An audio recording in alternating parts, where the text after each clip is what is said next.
Thérèse? Sur la route? Non, un incendie. Ah, j'aime bien ça, fais voir.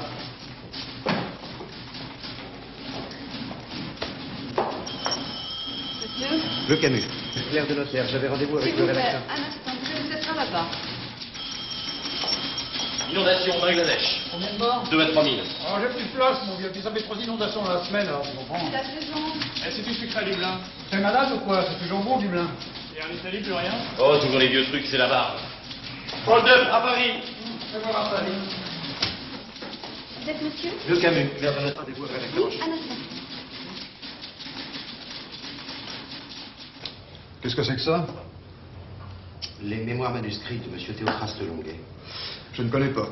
Mon grand-père, Adolphe Le Camus, m'a chargé par testament de communiquer à la presse les mémoires de M. Théophraste Longuet. Oui, je vous ai dit que je ne connais pas.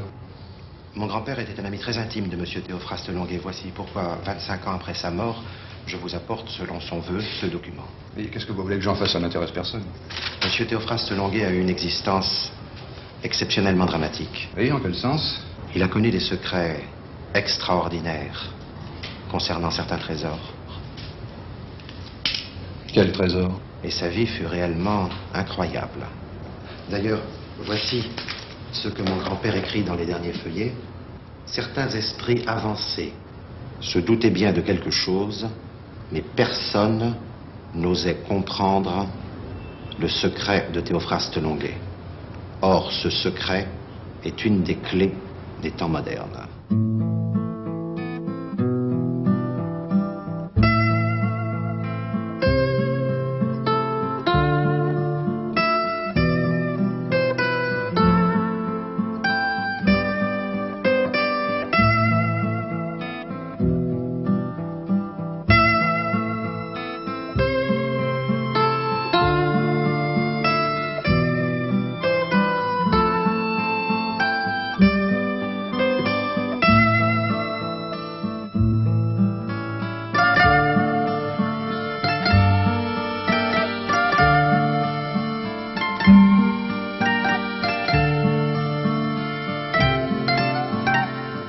Qui était ce Théophraste Longuet?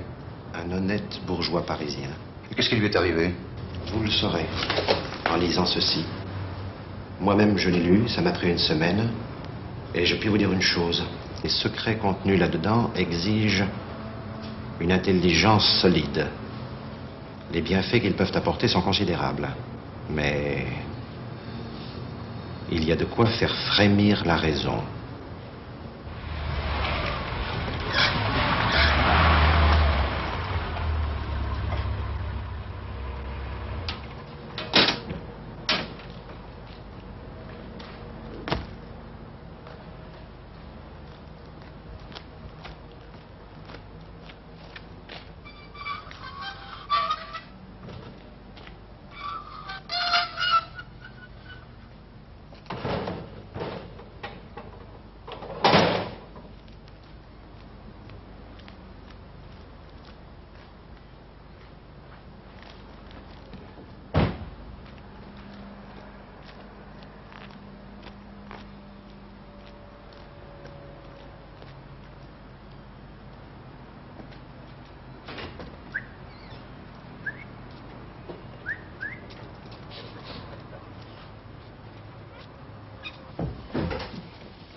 Bonsoir. Ça va? Ah, ça va encore être froid? Évidemment. Quoi de neuf?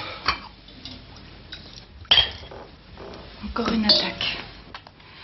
Près de la gare, la maison qui fait le coin. Ils ont failli tuer une vieille dame. Et la police? Oh, la police, rien. On sort pas. Bonsoir. Mais t'es pas encore couché, toi? J'ai pas l'école demain. Ah, est-ce que tu peux me rendre un service? Oui, quoi? Si tu peux lire ça. Qu'est-ce que c'est? Vous avez pour mon table l'histoire des oreilles de monsieur Petitot. C'est un manuscrit, c'est l'histoire d'un type. Enfin, tu jettes juste un coup d'œil, quoi. Mais qui est-ce monsieur Petitot? Mais écoute, laisse ça tranquille.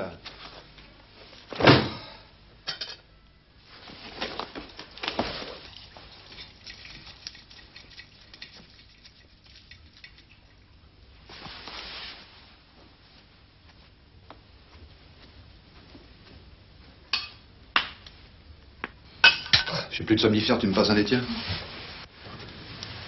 Merci. Tu as fermé les verrous? Oui, oui. Derrière aussi. Oui, n'aie pas peur. Tu as lâché les chiens? Oui.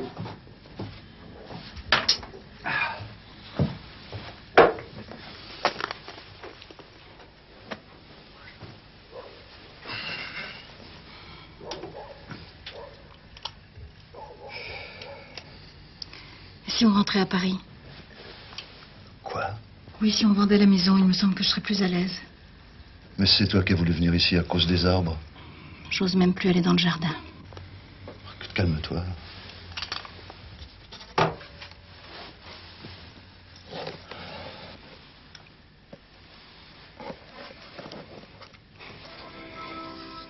Tu as vu cet écrit à la main? Non.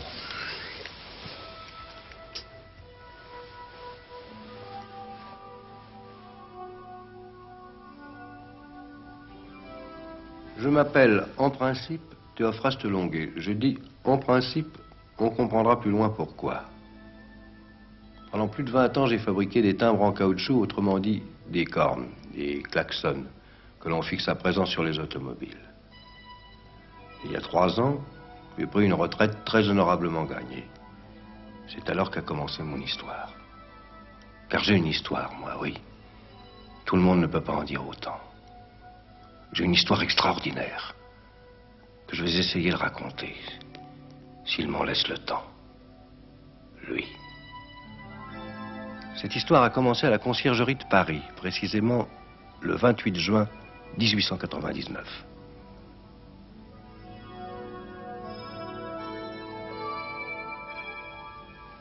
J'étais avec ma femme, Marceline, qui a toute ma confiance, et Adolphe Le Camus, mon meilleur ami. J'aimais beaucoup Adolphe, avec son visage énergique. Il avait été employé supérieur des postes en Tunisie. C'est dire qu'il avait beaucoup voyagé. J'aurais 3 billets, s'il vous plaît. Pour une visite complète? Si vous voulez. Très bien, 4 francs 50.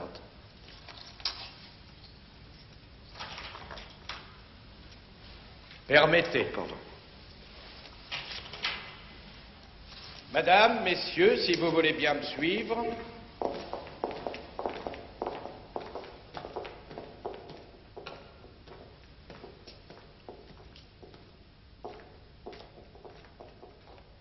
Vous êtes français.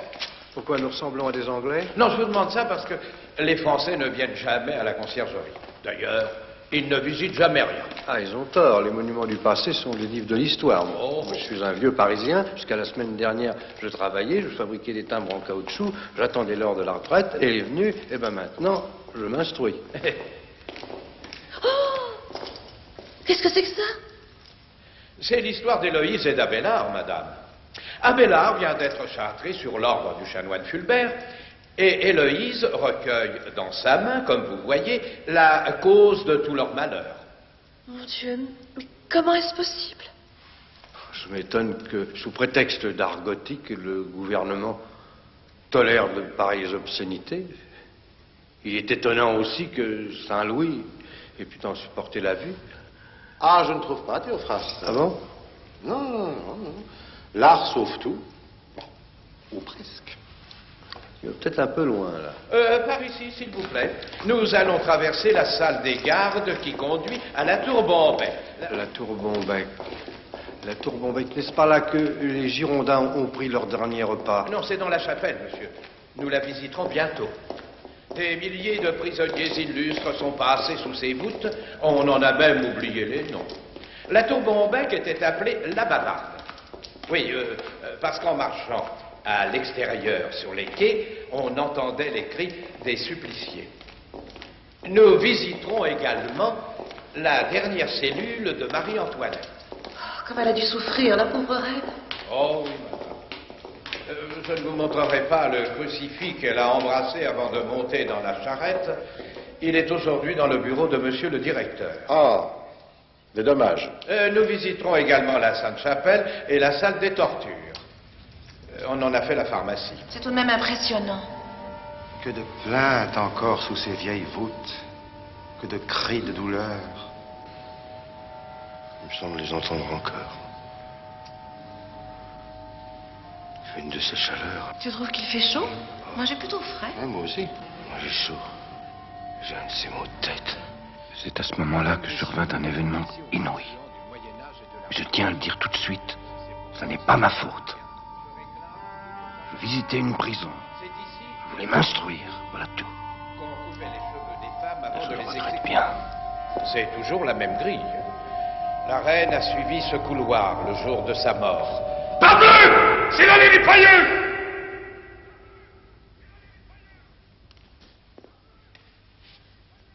C'est l'allée des pailleux. Non, monsieur, vous vous trompez. L'allée des pailleux, c'est dans la cour. Vous allez pas me la prendre! J'y ai couché sur la paille comme les autres. Oh, monsieur, ici, il y a 200 ans qu'on ne couche plus sur la paille. Oui, Théo, qu'est-ce que tu racontes? Tu ne vas pas apprendre son métier à ce monsieur. Tu n'es jamais venu.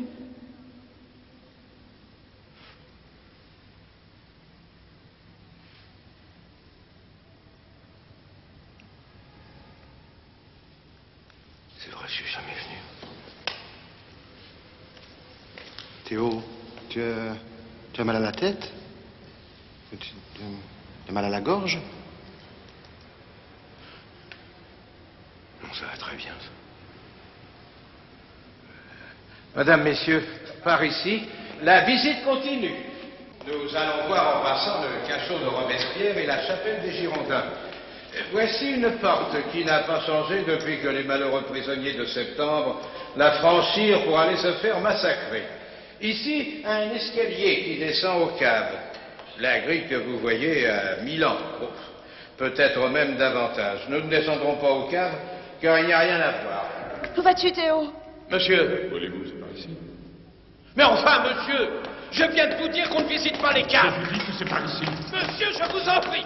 Théo, Monsieur, regarde! Avec compris que c'est cric. Ouvre ces grilles ou je te dépêche dans l'autre monde. Ouvre! Bien, bah, voilà, monsieur, voilà. Ouvre! Monsieur, il n'y a pas de lumière. Mais cet escalier est Non. mort, n'allez pas plus loin. Pourquoi es-tu si bizarre tout à Où coup? es-tu? Simon Longuernia! Et d'où prends-tu cette voix, Théo? Repousse, je t'en supplie, remonte! Madame, remontez, je vous en prie, ça suffit. Ça suffit, madame. Qu'est-ce qui lui arrive?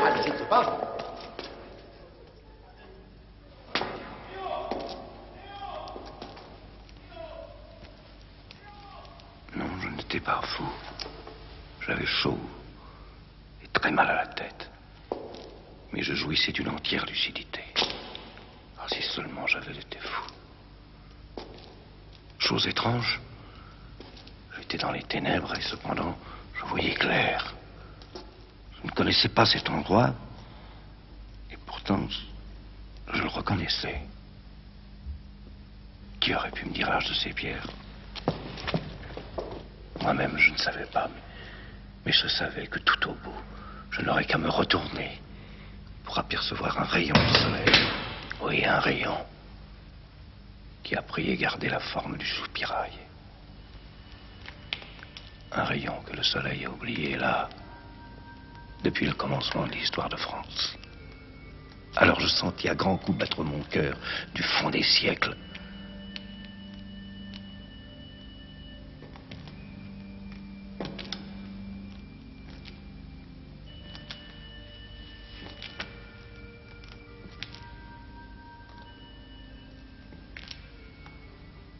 Voici les murs de la Bavarde. Ces murs qui ont entendu crier.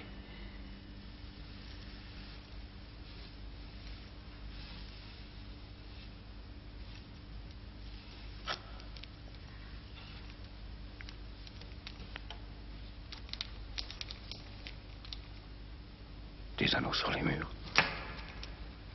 Les anneaux de Ravaillac. Je ne me souviens pas.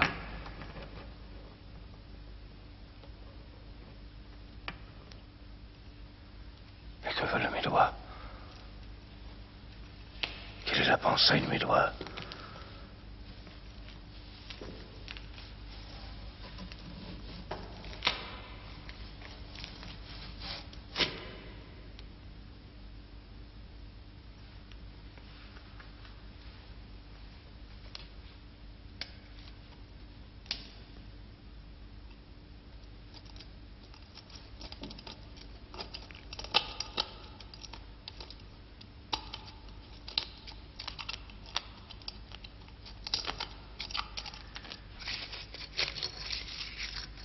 C'était un document sur papier moisi, déchiré.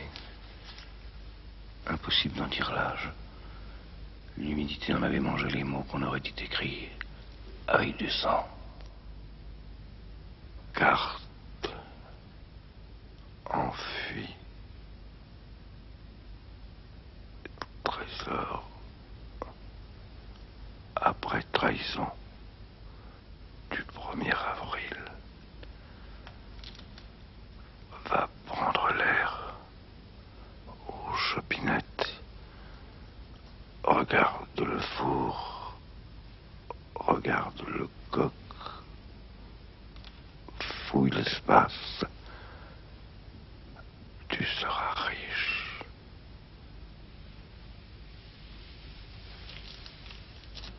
Ces mots avaient sans doute des siècles d'existence. Et pourtant, en les plaçant dans le vieux rayon de soleil, je reconnus, je jure que je ne suis pas fou. Je reconnus mon écriture.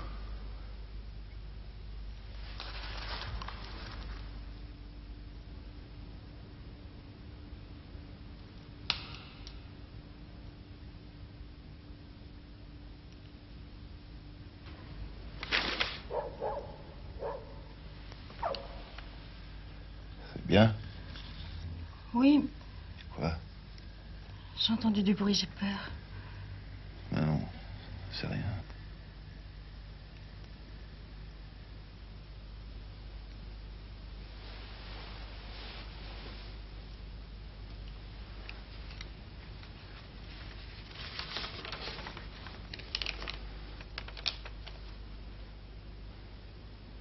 J'habite rue Gérando, dans le 9e arrondissement. Mes fenêtres donnent sur le square d'Anvers, tout près de l'avenue Trudaine. C'est un petit monde tranquille où rien ne change. Tous les jours, les mêmes gens qui accomplissent les mêmes gestes. À 14h chaque jour, sauf le dimanche. Madame Petitot, notre voisine du dessus, joue au piano le carnaval de Venise. Je ne pouvais pas croire qu'il s'était passé quelque chose. Ça me semblait un mauvais songe, et pourtant... Pourtant, la feuille était toujours là.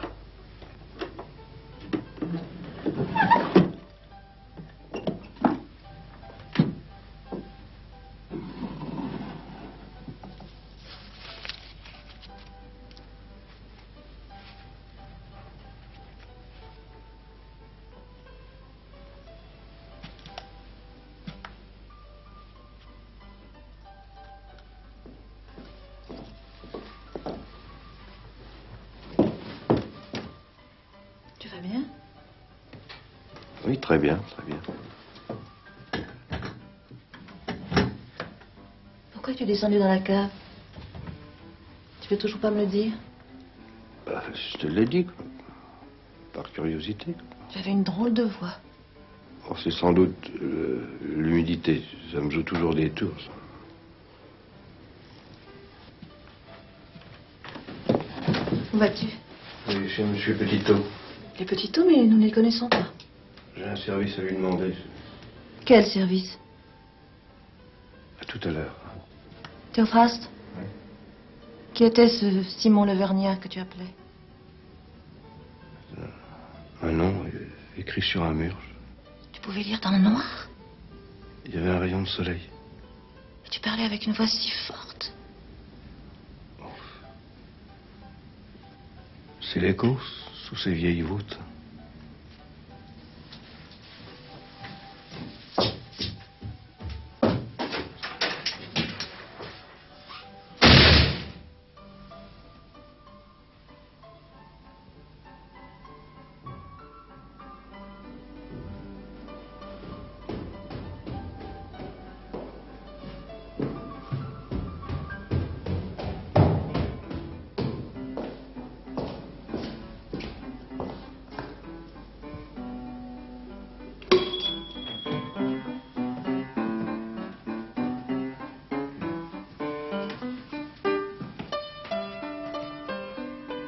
Qui est là? C'est Monsieur Longuet, votre voisin du dessous. Il y a eu une fuite? Une fuite? Une fuite d'eau? Ah non, non, non. Non, non, j'ai un service à vous demander.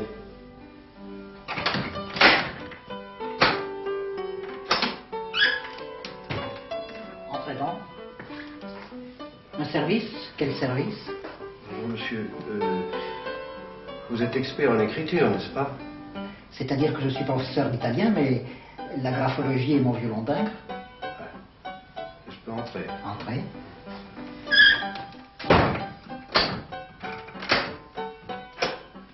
Ne te dérange pas, ma chérie. C'est Monsieur Longuet. Asseyez-vous, je vous en prie. Je voudrais vous demander d'être assez obligeant pour examiner ce document. Voyons. Ainsi que cette lettre écrite de ma main et de me dire ce qui m'étonnerait s'il existe un rapport entre les deux écritures. Voyons, voyons.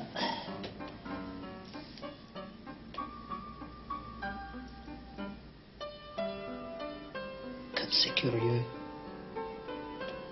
Trahison. Trésor. Comme c'est curieux. Qu'importe le contenu, c'est seulement Oui, oui, je comprends. La forme, n'est-ce pas? la forme. La forme. Trésor. Eh bien, Monsieur Longuet, les deux écritures sont semblables. C'est donc la même main qui aurait... La même main, oui, qui... Oui, ça ne fait aucun doute. À des âges différents, peut-être, mais... Voyez, ce crochet ici et celui-ci, ce sont les mêmes. Aucun doute. Mais quelle écriture aiguë. Monsieur Longuet, je n'ai jamais vu une écriture aussi aiguë que celle-là. Aiguë comme un coup de couteau.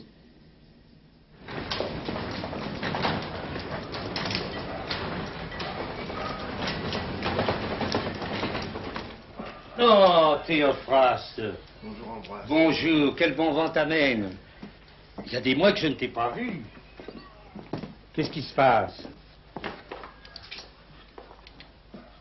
Tu as l'air embarrassé. Ambroise, c'est un savant. Oh, un savant. Tu connais tout sur le papier. Ah, sur le papier, oui, c'est vrai, à peu près tout. Mais sur les vrais papiers, car tout vrai papier porte en lui-même son histoire. Est-ce que tu pourrais me dire l'âge de ce papier? Papier?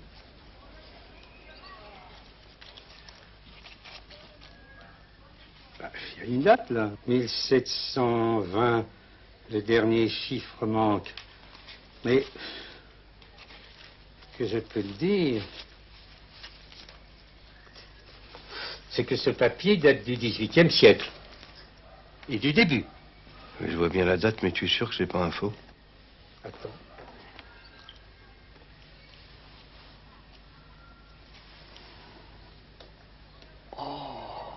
Regarde ça. Théophraste, ce papier est excessivement rare. Cette marque est presque inconnue. C'est la marque de la couronne d'épines. Ce papier date exactement de l'année 1721. Tu es sûr? Ah, sûr et certain, 1721. Mais, dis-moi, on dirait ton écriture? Non.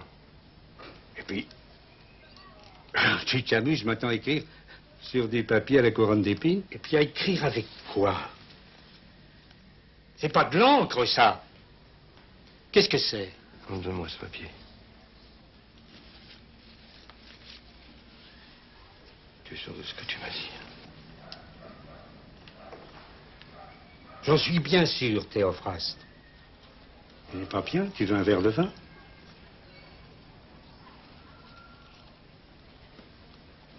À bientôt. À bientôt. Théophraste!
conclusion s'imposait à mon esprit. J'avais été, dans les temps passés, quelqu'un que je ne connaissais pas, mais qui renaissait en moi, que je sentais renaître. Qui avais-je été? Angoissante question. Me trouvais-je en 1721 à la conciergerie, comme prisonnier d'État? Avais-je dans ma première vie caché ce document entre deux pierres? Trésor enfui. Si j'ajoute un O, ça fait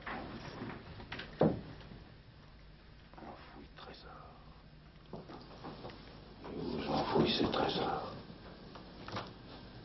m'appartiennent peut-être encore.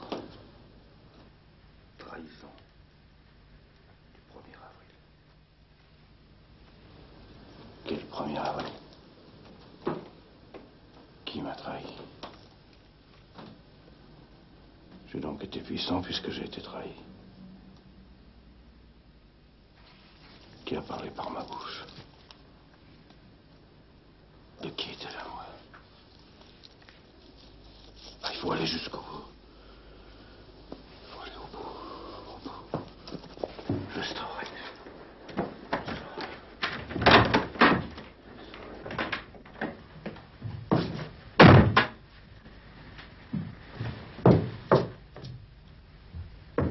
Alors j'ai couru les bibliothèques. Je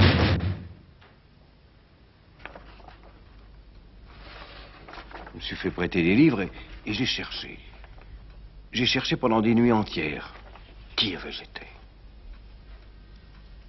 J'ai pensé un instant au banquier Lowe, puis à Maurice de Saxe, au comte du Barry, qui avait eu les plus belles maîtresses de Paris. J'ai même pensé au cardinal de Polignac. Mais aucun n'avait été enfermé à la conciergerie. Et trahi un 1er avril. Alors qui? Tu étudies? Un bâtard du régent, peut-être. Qu'est-ce que tu étudies? J'étudie l'histoire de France. Tu cherches quelque chose? Je cherche quelqu'un. Qui? Je sais pas.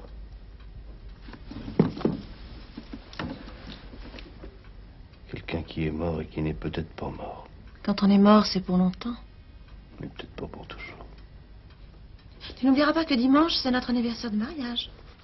J'oublie rien, Marceline, j'oublie rien. Nous le fêterons à la campagne. Oui, Marceline.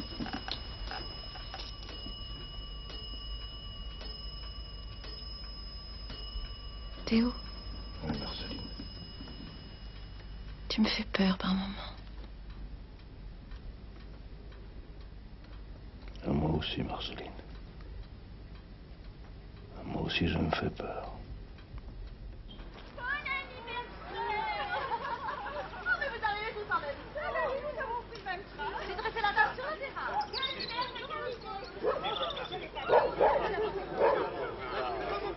Vous avez une mine superbe. Ça veut dire de péter le feu. Non, vous ne devez pas regretter vos invents caoutchouc. Il y a du bougeon ici? Oui, il y a aussi de la blette et il y a du brochet. Brochet. Moins qu'avant, le poisson disparaît à une vitesse effrayante. Villa Flon d'Azur. Pourquoi Villa Flon d'Azur? Il n'y a pas de mer par ici. On dit bien le beau Danube bleu et pourtant, ses eaux sont glauques et sales. Vous l'avez vu? Non, je l'ai pas vu, mais un collègue à moi l'a vu. Du champagne avec de la glace. Mais moi, du champagne tiède, je remets autant le vin blanc. Et moi, j'avais décidé de me mettre au régime. Eh bien, vous commencerez plus tard. Mais quand le champagne est bien frais, ça ne pète pas. C'est ça l'avantage. Vous prendriez une coupe de champagne. Oh non, quand elle sera grande.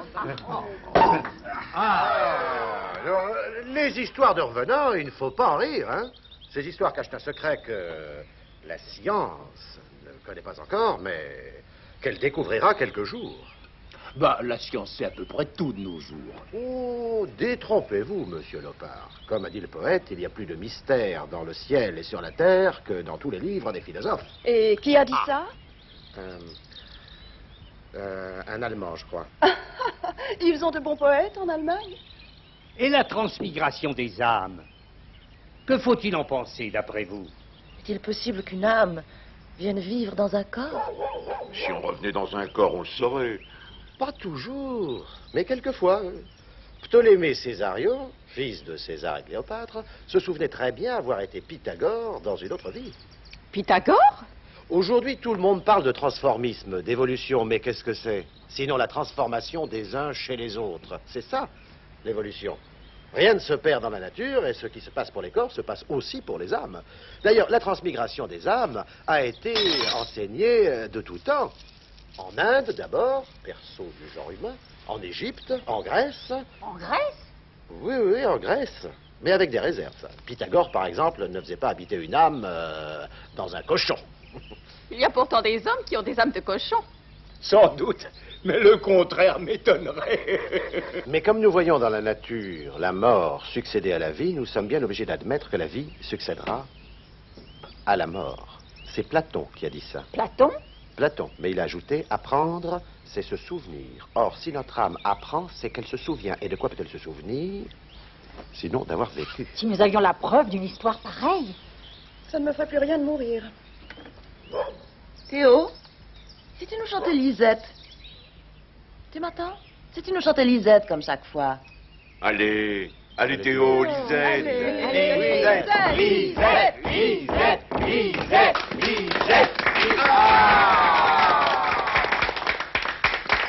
Comme tu voudras, Marie-Antoinette, je n'ai rien à te refuser. Mon Dieu, voilà que sa voix le reprend. Fan, belle, en cette fiole, on vit chenûment. Arton, pivoise et criole, on a gourdument. Pitanchon, faisons riole jusqu'au jugement. Ici caille le théâtre du petit Dardan. Fonçons-en, semions folâtre, notre palpitant. Pitanchon, pivoise chenâtre, jusques aux luisants. Alors, Marie-Antoinette, tu la connaissais, hein? Ça t'étonne? M'appelles-tu Marie-Antoinette? Parce que tu es la plus belle de toutes les garces. Oh, Théo! Et qui osera me dire le contraire? Pas toi, le gros Picard. Ni le Bourbonnais, ni le craqueur. Pas même tête de mouton, ni gueule noire. Ni belle à voir, hein? Hein, la marquise? Qui pourrait-on la comparer à personne, je dis bien à personne? Ni à la belle laitière, ni à cette enquilleuse de Berthe, ni à la belle Hélène qui tient le cabaret de la rue de la Harpe. Pas vrai, va de bon cœur? Hein? Que je me trompe? Alors, par le veau qui tête, elle les met toutes dans son sac. Et Jeanneton, Vénus, la bouquetière du palais royal, et la Platine, et même la Manon de Versailles, elle les enterre toutes. Je bois à la santé de la reine des nymphes. À Marie-Antoinette, Néon. Pitanchon, faisons riole jusqu'au jugement. Pitanchon, faisons riole jusqu'aux luisants. Pitanchon. Marceline. Marceline. Marceline. Oui.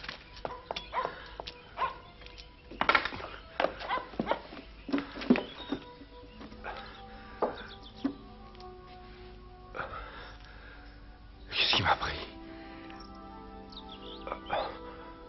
Qu'est-ce qui s'est passé? C'est à moi que tu le demandes?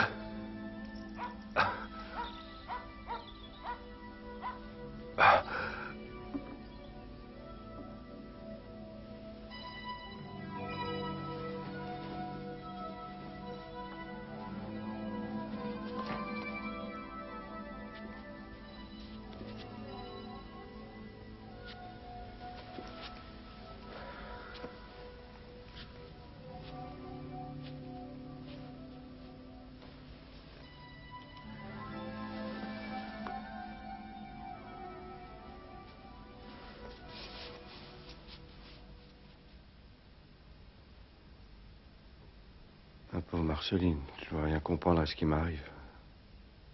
Mais rassure-toi, moi non plus. J'ai cru que tu devenais fou. Non, j'ai chanté une chanson que je connaissais pas. Dans une langue que je parlais pas. C'est pas pour ça que je suis fou. Tu veux une autre compresse? Non, non, ça va mieux, merci, merci. Théo. Oui. Dis-moi ce qui t'arrive. C'est un autre. Oui, c'est un autre. Un autre qui veut prendre ma place, tu comprends? Non.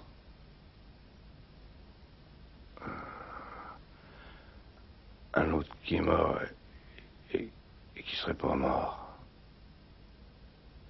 Une âme. Une âme qui veut vivre en moi.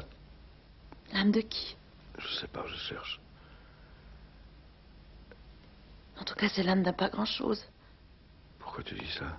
Pourquoi? Quand on chante en argot et qu'on me compare à la table Dru et à la Manon de Versailles, c'est qu'on est à pas grand-chose. Ben, c'est pas grand-chose, comme tu dis. Il y avait des trésors. Des trésors? Ouais. Comment le sais-tu?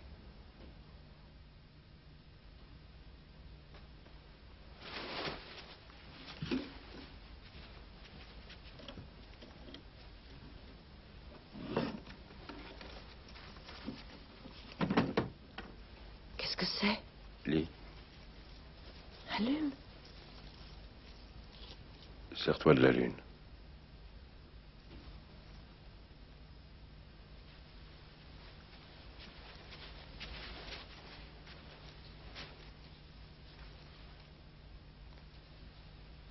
J'ai trouvé à la conciergerie dans les cachots.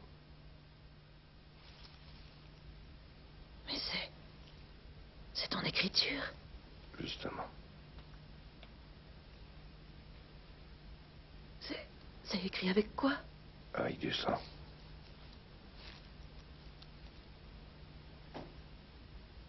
Théo. Ouais. Tu sais ce que tu devrais faire? Non. Tu devrais en parler à Adolphe. Pourquoi? Parce qu'il connaît la métaphysique et qu'il est ton meilleur ami. Tu crois? Il pourrait te rendre de grands services. Et avec un peu de chance, il pourrait même te dire comment tu t'appelles. Et t'aider à trouver les trésors. Tu as l'air ahuri. Avoue qu'il y a de quoi. Après ce que tu m'as dit l'autre soir, ce qui m'étonne, c'est de t'avoir étonné. Il y a une chose que je comprends, enfin. Laquelle? Ton écriture. Je n'avais jamais fait le rapport entre ton écriture et le caractère que je te connais. Et quel caractère me connais-tu? Tu me promets de ne pas m'en vouloir. Je te le promets.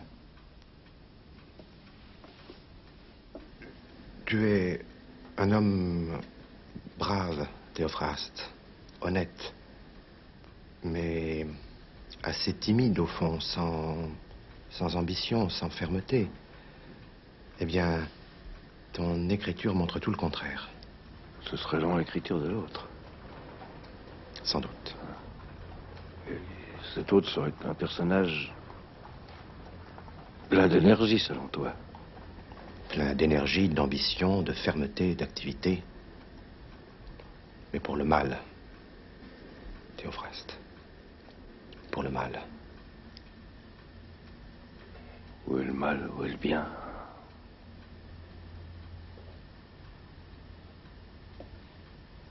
Avant sa vie, pendant sa vie, après sa vie, Théophraste de Longuet sera toujours un honnête homme. Tu as raison. Je te demande pardon.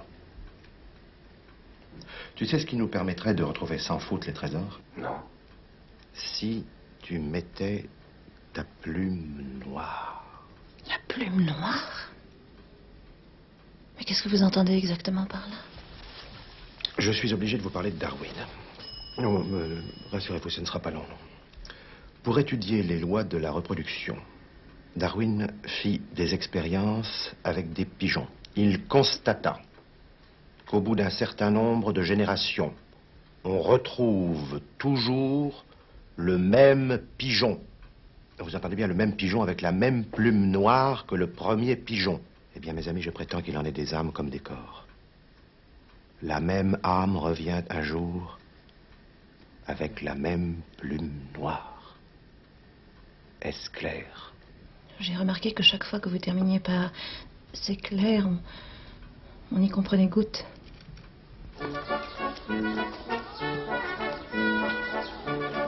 L'immortalité de l'âme, ça ne veut pas dire qu'à notre mort, notre souffle s'envole vers l'infini, vers l'enfer ou le paradis. Ah bon, je croyais? Non, non, non, non, non, non, non, non, non, non. Les âmes restent sur Terre. C'est presque prouvé par la science. On a même réussi à photographier des âmes. Oh, attends, je ne vous crois pas. Mais je vous assure, des photographies pas très nettes, mais tout de même. Et ça ressemble à quoi, une âme? C'est clair, vaporeux, En général en forme de spirale. Et les âmes qui restent sur la Terre, elles se réincarnent? Bien sûr. Toutes? On ne sait pas bien, mais certaines. Dans la plupart des cas, la réincarnation se fait sans difficulté. On ne s'en rend même pas compte. Moi, je vis peut-être avec l'âme d'un autre et je n'en sais rien. Une âme très vieille. Parle-moi plutôt des cas difficiles. Eh bien, une âme qui revient peut se trouver tout à coup dans un corps que rien n'a préparé à la recevoir. Ainsi, toi, Théophraste, tu es un honnête homme. Tu as raison de le souligner. La plupart du temps, tu lui imposes silence à cette âme. Mais de temps en temps, malgré toi, elle met sa plume noire. Et c'est l'autre qui parle. C'est ça. Mais c'est la plume noire de l'autre. Non, tu n'as pas très bien suivi ce que disait Adolphe. C'est toujours la même plume noire. Mais si, j'ai bien compris. Oui, bon, asseyons-nous. Alors, il y a de fortes chances. Il y a de fortes chances, lorsque tu mettras ta plume noire, que tu trouves facilement les trésors. Mais, avant de fouiller le sol, attendons que l'autre nous dise... C'est là. Mon ami, vous parlez comme un livre, mais la Terre a été bouleversée depuis. Attention, voici mon ami le commissaire Mifroid, je vais vous présenter. Mon excellent ami le commissaire Mifroid, monsieur et madame Longuet. Notre ami Adolphe nous a beaucoup parlé de vous. Grâce à lui, je vous connais depuis longtemps. Asseyez-vous. Il paraît que vous êtes très fort sur le violon. Non, j'ai renoncé. Le violon mériterait qu'on lui consacre une vie tout entière, malheureusement. J'ai des occupations. En revanche, je me suis mis à la sculpture. Oh, c'est original pour un commissaire. N'est-ce pas? Me permettrais-je de vous inviter un jour à visiter mon atelier? Et pourquoi pas, peut-être à poser pour moi? À poser? Il faudrait demander à mon mari. Mais M. Longuet peut assister à ces séances. Ça ne me gêne aucunement. Et puis, je n'ai pas dit poser toute nue. Je ne me le permettrai pas, Madame Longuet. Eh bien, nous pourrions commencer, par exemple, par un buste. Je suis sûr que le vôtre offre des formes superbes. Et puis, pour nous délasser de temps en temps devant une tasse de thé, nous pourrions parler philosophie. Adolphe disait qu'on pouvait photographier les âmes et qu'elles ressemblaient à des escargots. Non. À des spirales. J'ai dit qu'elles avaient la forme de spirale. Mon cher ami, je m'étonne que vous vous laissiez prendre à de tels enfantillages. Ces photographies sont truquées, et je dirais même mal truquées. Mais qu'en savez-vous? La police, voyez-vous, c'est des choses qu'elle ne tient pas à divulguer. Ah, et pourquoi donc? Avec votre permission, c'est notre affaire. La police s'intéresse aux âmes? Beaucoup plus qu'on le croit, Madame Longuet. Où vas-tu? Il faut absolument que je vois ce qui se passe. Fais attention au pickpocket! C'est vrai que vous êtes là. En effet, chère madame, je suis là, donc... Je me demande ce qui l'attire dans la rue, lui qui a horreur du monde. Mais qu'est-ce qu'il se croit avec son tas de ferraille? À quelle époque il vit ce zigoto? Mais qu'est-ce qu'il se croit? Non, mais dis donc, il croit tout permis, là? Non, mais ça va pas! Du progrès, Tu non? vois pas que c'est un gars qui fait peur aux chevaux? Non, mais moi, quand je te corne, il faut te ranger, c'est comme ça. Et quand on tourne, monsieur, regarde-moi! Non, mais quand on est pas capable on prend l'omnibus! Ouais, l'omnibus, on prend l'omnibus! Ton omnibus! Moi, tu peux pas conduire ta bagnole. Quand je peux pas conduire ma bagnole! Hé, là, ne partez pas comme ça. Quoi, qu'est-ce qu'il y a? Ma montre! Mais quelle montre? Vous allez me la rendre ou je vais vous frotter les oreilles? Moi, c'est secondes, je lui en main. C'est secondes, crétin. Vous allez me rendre. Mais je vous dis, j'ai pas besoin. Vous allez me rendre ma montre. Il est complètement fou. Petit voyou.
croire, voyez-vous, que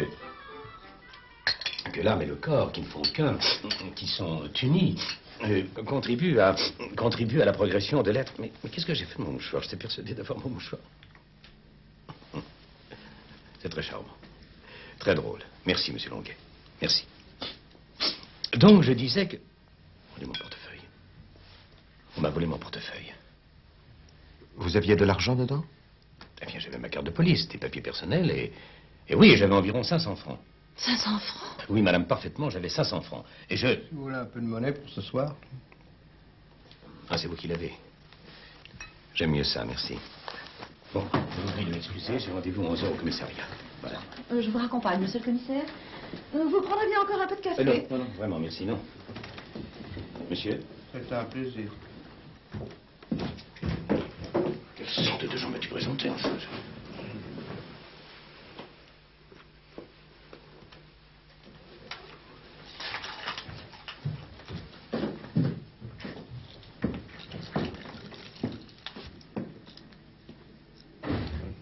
Je crois que j'ai remis ma plume noire. Mais comment as-tu fait ça?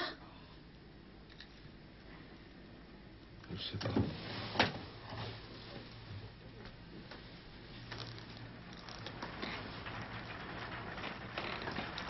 Adolphe, tu vas aller rapporter tout ça à ton ami, le commissaire Mifroid. Et je lui dirai quoi?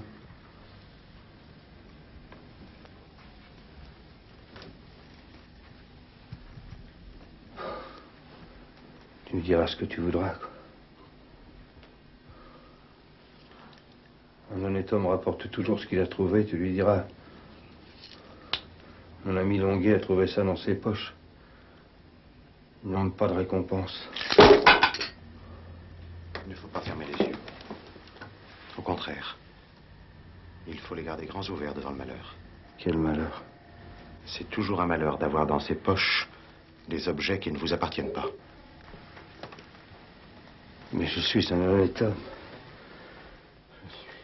Par les tripes de Madame de Palaris!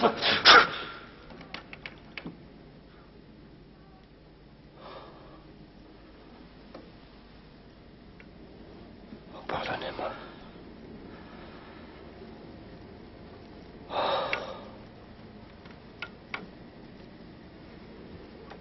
Oh, t'as raison, Adolphe.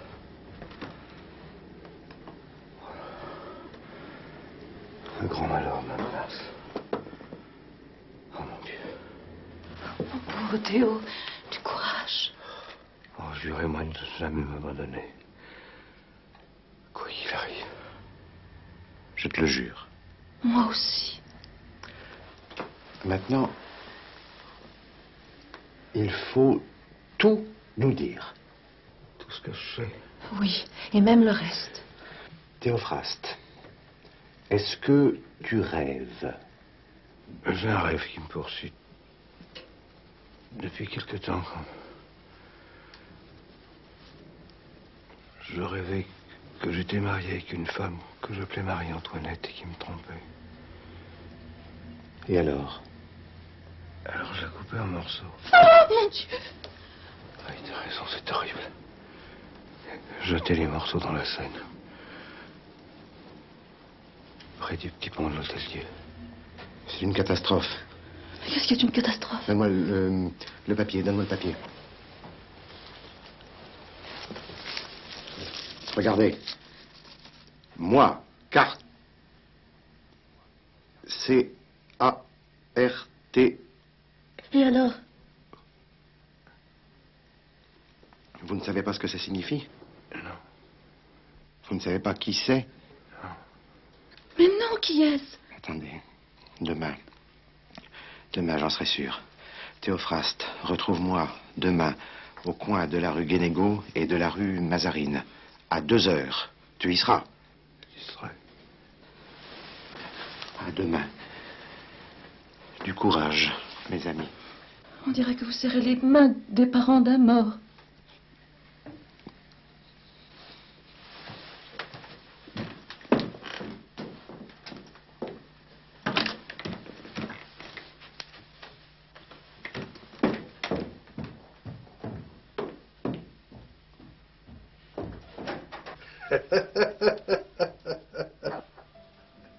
ris-tu?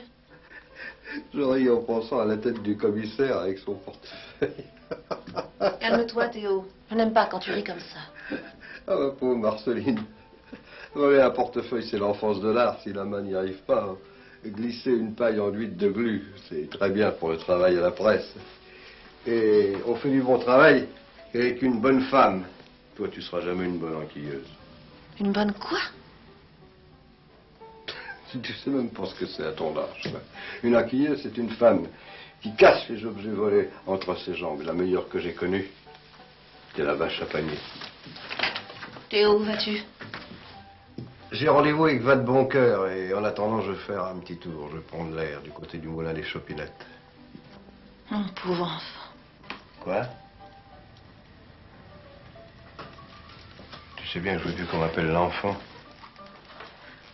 Et ça depuis la mort de Jeanneton Vénus.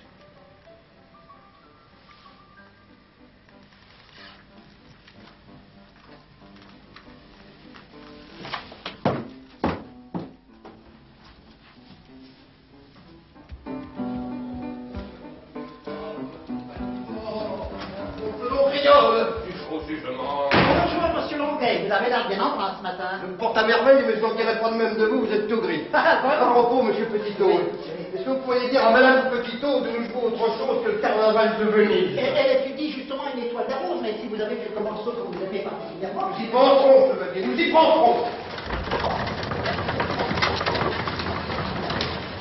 Et comment se passe votre retraite, monsieur Très bien, Longuet? très bien, très bien. Vous ne regrettez pas les timbres en caoutchouc? Je ne regrette jamais rien, chevalier. Pourquoi m'appelez-vous chevalier, cher voisin? Question stupide, pourquoi m'appelez-vous cher voisin? Ah. Et où en sont vos trésors, monsieur Longuet? Qui vous a parlé de ça? Ben, vous m'avez apporté, rappelez-vous, un certain spécimen des... Vous avez tort de vous en souvenir. Je disais, ça parle pas de tête, de manière de parler. Et où allez-vous ce matin, monsieur Longuet? Je vais au Porcheron. Comment ça donc? Je vais au Porcheron, vous êtes sûr ou quoi? Au Porcheron, là, en bas. Là en bas, mais il y a l'église... Il n'y a jamais eu d'église par ici. Je vais au Porcheron. Cher monsieur Longuet, je vous... Quand aurez-vous fini de m'appeler cher monsieur Longuet? Et comment voulez-vous que je vous Écoutez, je vais appelle? vous dire une bonne chose. J'aime pas qu'on se paye ma tête. Mais Savez-vous combien elle vaut ma tête? Savez-vous combien elle coûte? La tête de l'enfant, chevalier La tête de Petitot. l'enfant, non, je ne vois Eh pas. bien, je vais vous le dire. Je vais vous le dire au cabaret du qui reste là. Mais c'est la brasserie poussée. Et vous finissez de me contredire à la fin. C'est insupportable. Insupportable, monsieur Longuet. Oh, oh, la mère, ça connaît 2 ratassia. Et du meilleur. Assis. Mais vous savez que je... 2. Assis.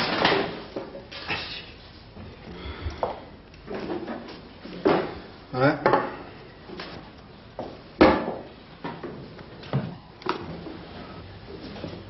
Vous voulez savoir combien elle vaut, ma tête?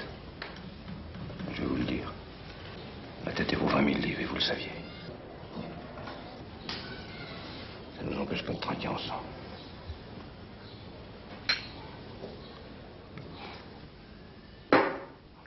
Oh, non, non, non, non, non, non, non, non. Vous tracassez pas, ça détache.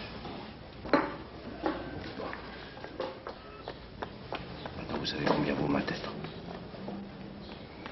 Il faut faire comme si vous ne le saviez pas. Je vais vous raconter une histoire. Écoutez-moi. Je me promenais rue de Vaugirard. J'étais sans épée, sans arme. Un homme m'accosta. Il me dit qu'il se nommait le bonhomme Bidel et qu'il avait quelque chose à me confier. J'ai encouragé d'une petite tape sur l'épaule. Comme ça, non, non, ne cherchez pas votre monnaie. C'est moi qui régale. Le bonhomme Bidel me dit qu'il savait où se cachait l'enfant. Je lui ai demandé où se cache l'enfant. Je lui ai dit, va dormir ce soir dans une auberge de la rue de la Croix, Saint-Hostie. C'était vrai. J'étais bien placé pour le savoir. Je félicitais le bonhomme Bidel. Nous passions justement devant une boutique de coutellerie. J'ai acheté un petit couteau d'un sou, comme celui-là. Le bonhomme Bidel me demanda ce que je pouvais faire avec un couteau d'un sou. Je lui dis, avec un couteau d'un sou, on peut toujours tuer une mouche. Non, monsieur, comme ça, la poitrine, comme ceci.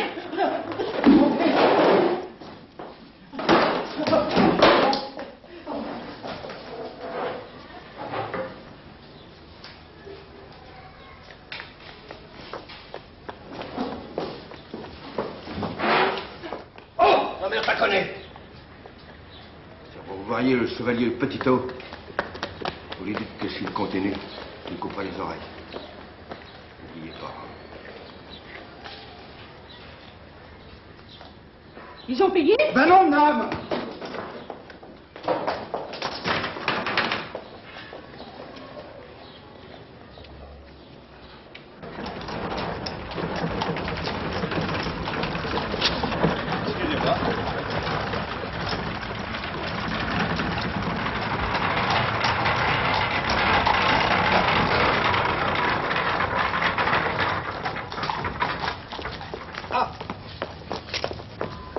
Ah, te voilà enfin. Ah, dis-moi rapidement. Oui. As-tu déjà entendu parler d'un nommé l'enfant? L'enfant, je pense bien, oui. Je connais même son vrai nom.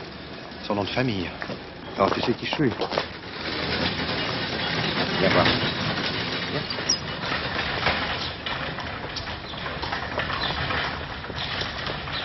Regarde. Alors. Que fait mon portrait dans cette vitrine? C'est bien ton portrait, tu en es sûr? Tu peux en être plus sûr que moi.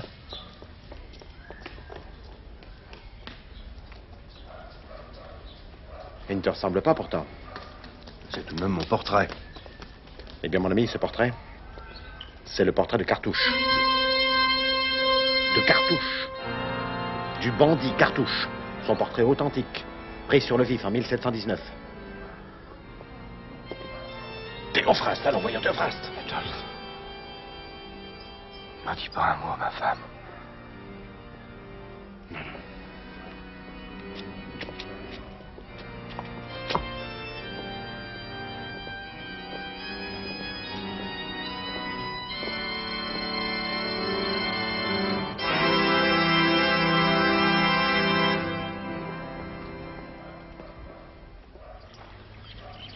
Alors, tu t'es bien renseigné?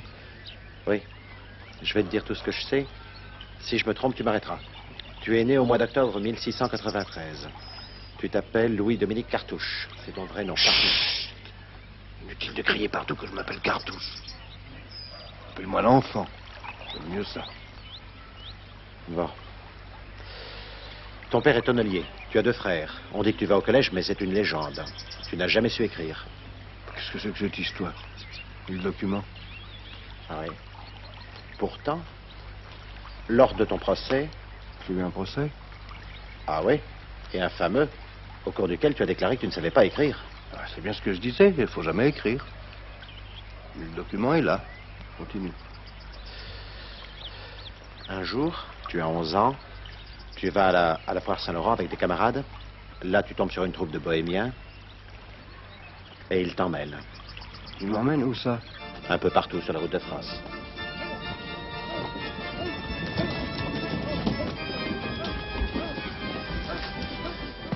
Ils t'apprennent beaucoup de choses. Le chapardage, le saut périlleux, l'art de vider les poches bien garnies. Un art qu'apparemment tu n'as pas oublié, Théophraste. Allez! Et aussi le jeu de l'épée et du bâton. Je m'en souviens un peu. Oui, il me semble qu'un jour je suis tombé malade. Ils t'ont laissé à Rouen, à l'hôpital. Là, par hasard, un de tes oncles t'a reconnu et t'a ramené à Paris chez ton père. Le brave homme. Une fois à Paris, le jeune Louis-Dominique, quoi, aida sagement son père à fabriquer des tonneaux. Et puis survint une lingère. Une jolie lingère de la rue Portefroid. Cette lingère aimait les bijoux et aimait les dentelles. Pour la satisfaire, le jeune garçon se mit à voler. Malheureux. Et oh, n'oublie pas que le jeune garçon, c'était toi. Il va voler ma bourse! Mon voleur! Arrêtez-le! Mais tu as raison, Adolphe, c'était moi. Et c'est curieux. Tout ce que tu me racontes, je commence à m'en souvenir. Bonjour, monsieur Troude. Bonjour, madame Troude. Bonne journée, n'est-ce pas? Qu'est-ce qu'ils ont? Tu le demandes? Se douterait-il de quelque chose? Non, mais c'est depuis le dîner de l'autre soir, tu te rends pas compte, Théophraste? Qu'est-ce que j'ai fait d'extraordinaire? Oh, bah t'es monté sur la table, t'as chanté en argot, t'as lancé une bouteille. Bon. Oh, je suis le sale bourgeois borné obtus. Je n'ai que faire de ces gens-là, moi. Par les tripes de madame de Falaris, je suis au-dessus de tout ça. Ah, les Troudes. Continue. Et bien après, tu t'es mis à soulager les passants de tout ce qu'ils avaient dans leur poche. Tu étais si adroit que tu te fais remarquer. Tu te fais remarquer par un grand escogriffe qui s'appelait Galichon. Un soir, au coin de la rue Galande.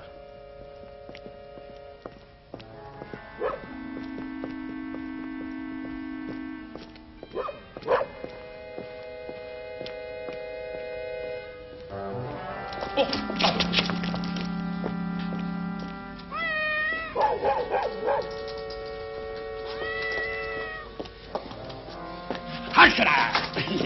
Qu'est-ce que tu veux? Ce que tu viens de prendre? Oui, d'accord. Lâche-moi! Ah, non!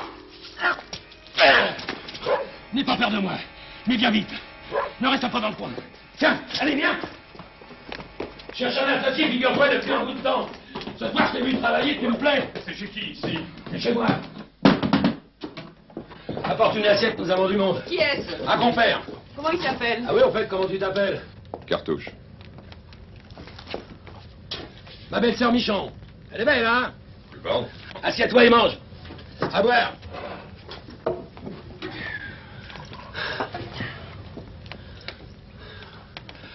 Elle a de bonnes notes.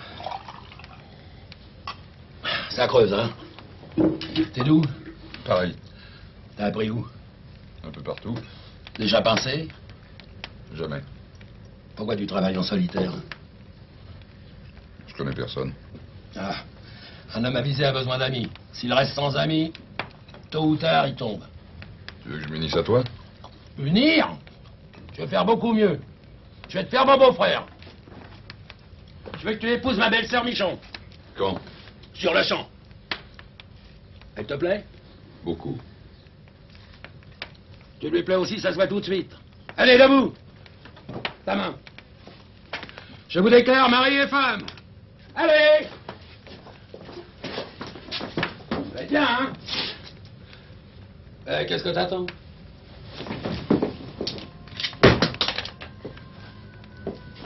Il a même pensé à la dot. Oui, bah allez, allez! Voici, on va voir.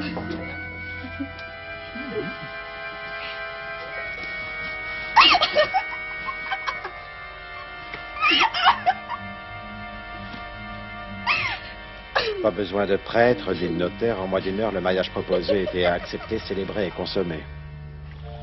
Dans le fond, Adolphe, je n'avais aucune moralité. Aucune. Je ne me souviens pas de cette femme. Oh. Elle n'a été ta femme que très peu de temps. Galichon a fini aux galères, sa belle-sœur à Saint-Lazare. D'ailleurs, elle t'avait abondamment trompé. La coquine. Oui. Ça ne t'irritait pas, non, au contraire. Tu disais, elle fait aller la marmite. Je disais ça, moi. Et après, je suis devenu un chef de brigand. Oui. De beaucoup de brigands? Oui. À Paris, à la fin, tu commandais à 3000 hommes. 3000? Oui. Tu avais plus de 50 lieutenants.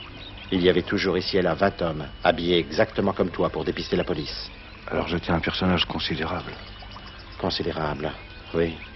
On a relevé contre toi plus de 150 assassinats. 150? Oh! Tiens bon! Tiens bon! Oh le ta canne! Ne perds pas ta canne sur face! Ta canne! Théo!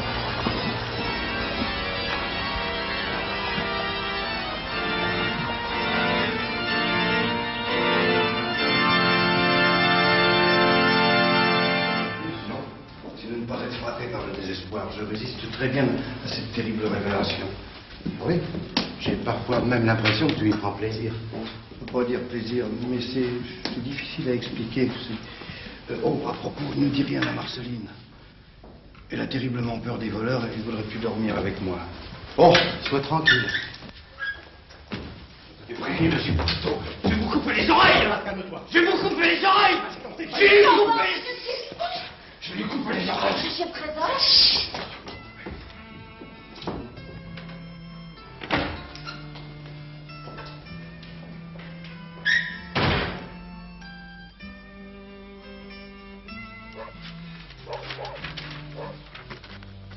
Ainsi donc, moi, Théophraste Longuet, retraité, ex-fabricant de timbres en caoutchouc, je me trouvais dominé, envahi, possédé par l'âme criminelle du grand bandit Cartouche. Une âme violente et noire, venue du fond des âges, des souvenirs me revenaient. Je me souvenais de Cartouche, comme si nous n'étions pas séparés par 200 ans de mort. J'étais en réalité la même âme.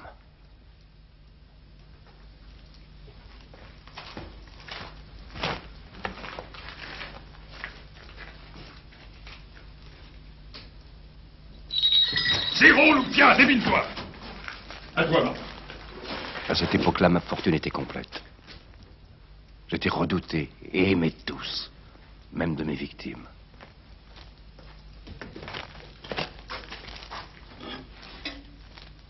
J'avais pris de l'âge et de la force. Mon instinct sanguinaire se tenait encore éloigné de moi. Tout me réussissait.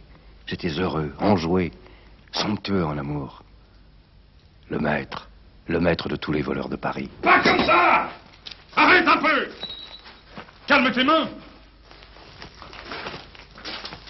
Montre-lui donc votre bon cœur.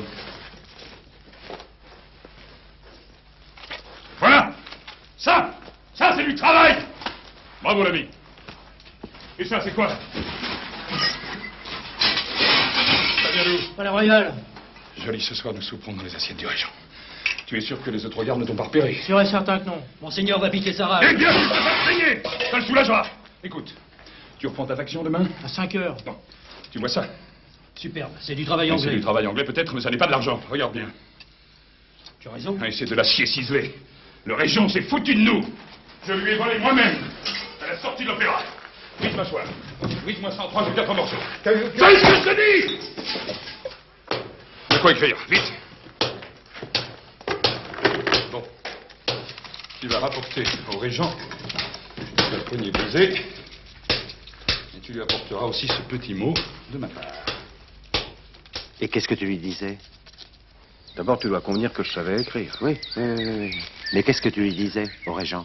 Je lui fis dire qu'il était le plus grand voleur de France. Et que c'était pas bien de sa part de priver de revenus ses malheureux confrères. Et il te répondit? Publiquement. Il fit mettre ma tête à prix. 20 000 livres. Et alors?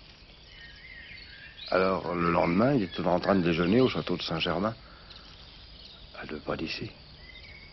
Il trouva sous sa serviette un petit mot. Je lui donnai rendez-vous à minuit, dans la forêt, ici même.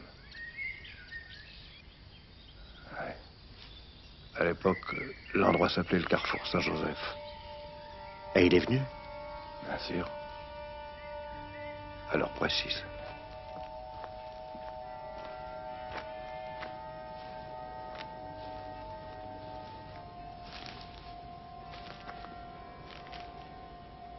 Me voici, Cartouche. Monseigneur. Je suis seul comme tu me l'as demandé. Je n'ai que mon épée.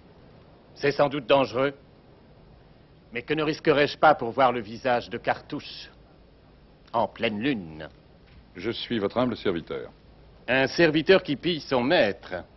Mais le maître n'est-il pas un pillard? Si vous êtes mon serviteur, voulez-vous me rendre un service? Si cela est en mon pouvoir.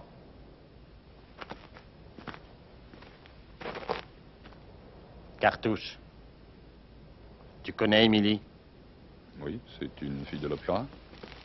La plus belle de tout Paris. Je suis amoureux d'elle depuis 15 jours. Eh bien. Tout le monde veut me la voler. Et quelqu'un est sur le point d'y parvenir. Qui? Le plus riche, mon propre contrôleur général des finances. L'eau? Lui-même. Et avec sa banque, avec ses billets, avec ses actions sur le Mississippi, il a fait fortune. Il a promis à Émilie un collier de 10 000 louis. C'est marché conclu pour la nuit prochaine. Et qu'attendez-vous de moi? Évite ce déshonneur. Je te donne le collier. Je suis flatté de votre confiance. Dormez tranquille. Je vous quitte, j'ai affaire. Veux-tu l'adresse d'Émilie? Inutile, ma police est aussi bien faite que la vôtre. Bonsoir, monseigneur. Au fait, cette bourse que tu viens de me prendre,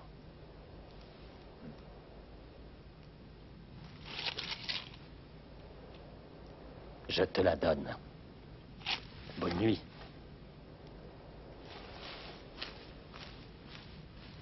Qu'est-ce que tu as fait? Ce que tout homme d'honneur eût fait à ma place. Adolphe, je me sentais l'arme d'un justicier. Et le régent me paraissait bonhomme. Quant à Émilie, si tu savais.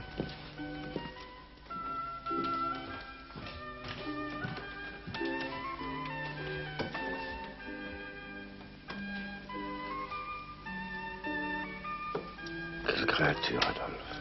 Quelle créature.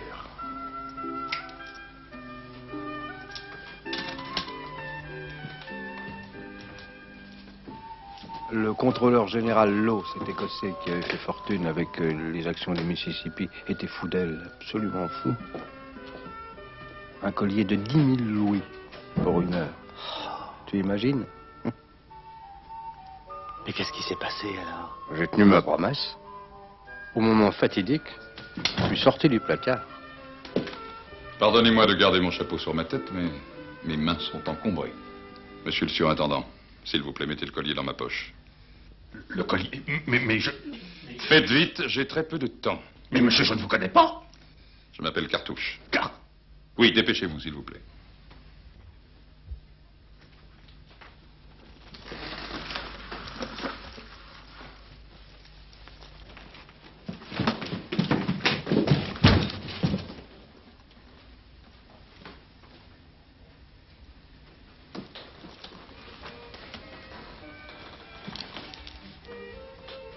Ne craignez rien, mademoiselle.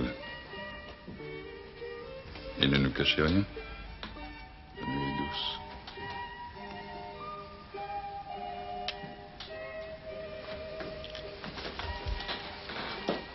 Monsieur le surintendant, le collier vaut 10 000 louis, exact? Exact. Si demain, vers 5 heures, au coin de la rue de Vaugirard et de la rue des Fossés, Monsieur le Prince, vous envoyez un homme de confiance avec 5 000 louis, on lui rendra le collier. 5 000 louis. 5 heures, demain. C'est entendu, c'est entendu. Bien le bonsoir. Ma chère Émilie, je suis tellement désolé, je ne sais que vous dire, c'est la... Comment, monsieur? Vous êtes encore là? Mais on te donna les 5 000 louis? On me les donna, comme prévu, mais moi, je ne donnais pas le collier. Comment ça? Je fis dire au surintendant qu'il se trouverait chez Émilie. Il est couru, comme tu le penses. Ah! Le collier est ici. Mais oui, il est ici. J'ai eu peur. Qui vous l'a apporté? Cartouche en personne. C'est donc un homme de parole. Il m'a bien semblé. Mais que faites-vous? Vous avez le collier. J'ai le droit d'en toucher le prix. Le prix? Quel prix? Le prix dont nous étions convenus. Mon cher baron, c'est impossible. Pourquoi? Impossible. Impossible.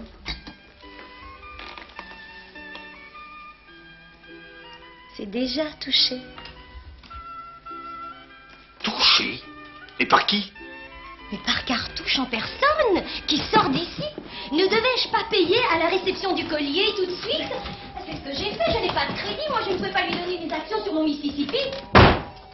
Le régent se montra furieux, il trouva que j'avais dépassé ses instructions, il me fit pourchasser de plus belle. Tu sais, Adolphe, j'étais très porté sur les femmes. Elles ont largement contribué à ma perte. Tu dois te dire, toi qui connais l'austérité de mes mœurs, tu dois te dire combien de 100 ans vous change un homme.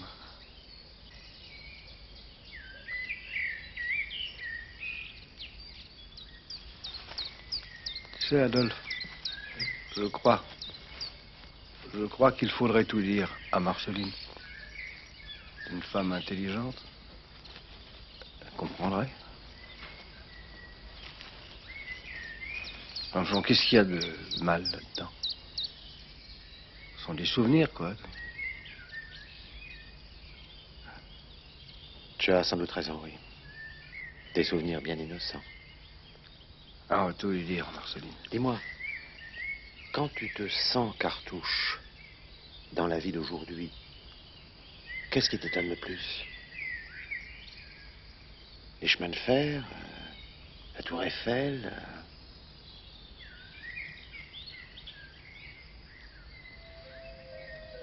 l'exposition coloniale,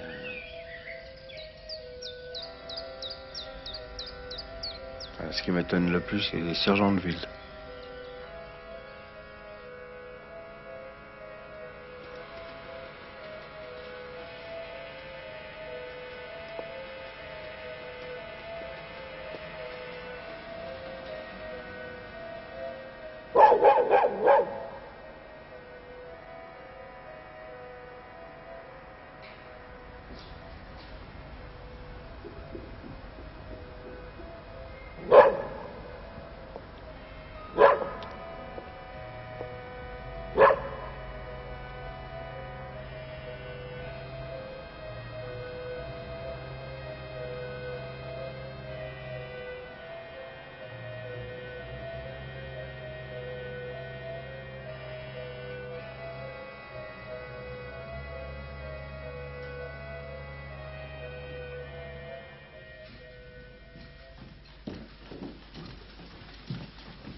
Un peu de bouillon. Après ça, vous vous sentirez mieux. Oh, merci infiniment. S'il te plaît, laisse-nous, nous avons en parlé entre hommes. Ah bon? Le temps voulu, je te dirai tout, je te promets. Oh, si vous croyez que ça m'intéresse. Tu es dur, hein. C'était nécessaire. Adolphe. Une grande lumière vient de se faire en moi. Tu te souviens de ce que nous disait ton ami, le commissaire Mifroid, à propos de la montée progressive de l'être? Exactement. Nous allons vers le meilleur, Adolphe. Nous progressons. La nature se perfectionne, physiquement et moralement. Voilà pourquoi l'âme criminelle de Cartouche revit dans le cœur d'un honnête homme. Tu veux dire pour qu'elle s'améliore? Exactement. Le destin m'a chargé de régénérer l'âme de Cartouche. Ce n'est pas facile, apparemment. Fichtre-nous, j'en sais quelque chose. Je vais avoir besoin de ton aide. Écoute-moi. Je t'écoute. D'abord, nous allons continuer notre enquête. Avec tes renseignements. Avec tes recherches, avec mes souvenirs, nous arriverons à connaître l'autre. À bien le connaître. Fais attention, Théophraste. Tu parles toujours de l'autre. Mais cet autre, c'est toi. À vous deux, vous n'êtes qu'un. Mais je l'oublie pas. D'ailleurs, je le sens là. Il souffre. Il a besoin de moi. Tu as de bons instincts, mais il y a quelque part en toi l'âme de Cartouche, qui est détestable. Sois pas trop dur avec moi, Adolphe. Tu sais, j'aimais pas qu'on assassinât sans raison. Je me souviens, mes victimes, je leur parlais avec douceur. J'avais donné des ordres très stricts. Et tu sais pourquoi? Non. Pour ne pas terroriser les Parisiens qui sortaient le soir. J'étais pas foncièrement méchant. Quand même. 150 victimes. C'est vrai, quelle horreur.